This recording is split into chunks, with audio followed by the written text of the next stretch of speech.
আসসালামু আলাইকুম প্রিয় পেজার ভাই বোনেরা। আজকে আমি কিছুটা সফলতার গল্প আপনাদের শোনাবো। ভাই, যারা নতুন কাজ করেন তারা অনেক সময় দেখা যায় 1 সপ্তাহ 15 দিন 1 মাস কাজ করার পর ভেঙে পড়েন যে ভাই আমাদের অনেকে মন্তব্য করতেছে, এই বলতেছে ওই বলতেছে। ভাই, একটা কথা মনে রাখবেন, মন্তব্য কখনো গন্তব্যে পৌঁছতে পারে না। আমাদের হাজারো মন্তব্য এসেছে প্রথমে কাজ করার সময়। 2 বছর আগে যখন কাজ শুরু করছিলাম, বিশ্বাস করেন ভাই, এই ফোনটা ধরার জন্য একটা ব্যক্তি খুঁজে পাইতাম না। অনেকে অনেক কথা বলতো, বিভিন্নভাবে লজ্জা দিত। ফেসবুকে কাজ করবা, কেন করবা, শুধু শুধু সময় অপচয় করতেছো।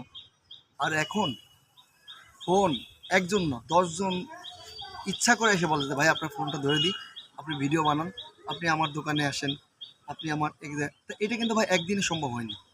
এটা পরিশ্রম করছি, কষ্ট করছি, মেহনত করছি। আজকে ফেসবুক পেজ থেকে, আইডি থেকে মনিটাইজেশন করে $165 ইনকাম করছি, প্রায় 20,000 টাকা। এইটা যখন আমি শো আপ করছি, ভাই আমি কিন্তু কখনো ডলার শো আপ করতে চাইনি। একটা কারণে, যে যারা আমার অনেক জুনিয়র, যাদেরকে আমি পড়াইছি, স্টুডেন্ট, তাদের জুনিয়ররাও বলে ফেসবুকে এত ভিডিও ছাড়েন কেন, আপনার জন্য ফেসবুকে ঢুকতে পারি না। তা অনেকরাই বলছি যে ভাই শুধু শুধু ছাড়ি না, ফেসবুকে ভিডিও ছাড়ি।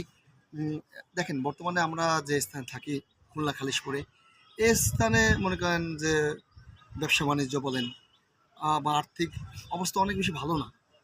এখান থেকে বিকল্প, যদি আমার চিন্তা হয়েছিল 2 বছর আগে যে বিকল্প একটা পথ খুঁজতে হবে, তখন আমি মনে করলাম যে ফেসবুক ইউটিউব থেকে অনেকে ইনকাম করে। এটা আমার বিশ্বাস হচ্ছিল না।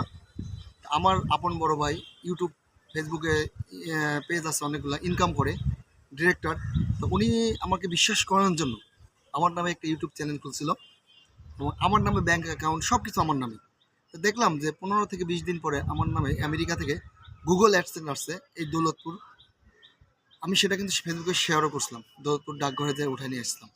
তারপর থেকে কিন্তু আস্তে আস্তে আমি কাজ শুরু করলাম, হাঁটি পা পা করে 2.5 বছর। এখন আমার একটা আইডিতে মনিটাইজেশন, সেখান থেকে ইনকাম হচ্ছে আলহামদুলিল্লাহ। আমার পেজে মনিটাইজেশন হওয়ার পথে এম স্পোর্টস আমিনুল টেকনোলজি। এটা কিন্তু 1-2 দিনে হয়নি ভাই, 6 মাস 1 বছর পরিশ্রম করছি, কষ্ট করছি, তার ফলাফল। এই জন্য পরিশ্রম এবং কষ্ট কখনো বৃথা যায় না। আপনি পরিশ্রম করলে হয়তো বা আপনার শরীর ক্লান্ত হইতে পারে, আপনার চেহারা কালো হইতে পারে, কিন্তু আপনি সফল হবেন অবশ্যম্ভাবী। পরিশ্রম কখনো কারোর সাথে বেইমানি করে না। এখানে পরিশ্রমী হতে শিখুন, তাহলে আপনি সফল হবেন। আর একটা কথা ভাই, আপনার ভিডিও করার সময় অনেকে অনেকভাবে আপনাকে মন্তব্য করবে, বাধা দিবে। যে সেলটার জন্য আমি আমার দোকানে বসে, আপনারা জানেন যে আমি আমার দোকানে বসে ব্যবসার পাশাপাশি ভিডিও করি। হ্যাঁ, ব্যবসার পাশাপাশি ভিডিও করি। যে ছেলেটার জন্য আমি ভিডিও শ্যুট করতে পারতাম না, আমাকে টিকটক আর বিভিন্ন কথা বলতো, ডলার দেখার পরে সেই ছেলেটাও বলে বন্ধু তো ভাবিকে একটা পেজ খুলে দে, ব্লগ পেজ। এতদিন তোকে যা বলছি এটা ঠিক হয়নি। আমি বলছি না, আমি কোনো কিছু মনে রাখিনি, আমি তোকে পেজ খুলে দেবো। এটাই বাস্তবতা।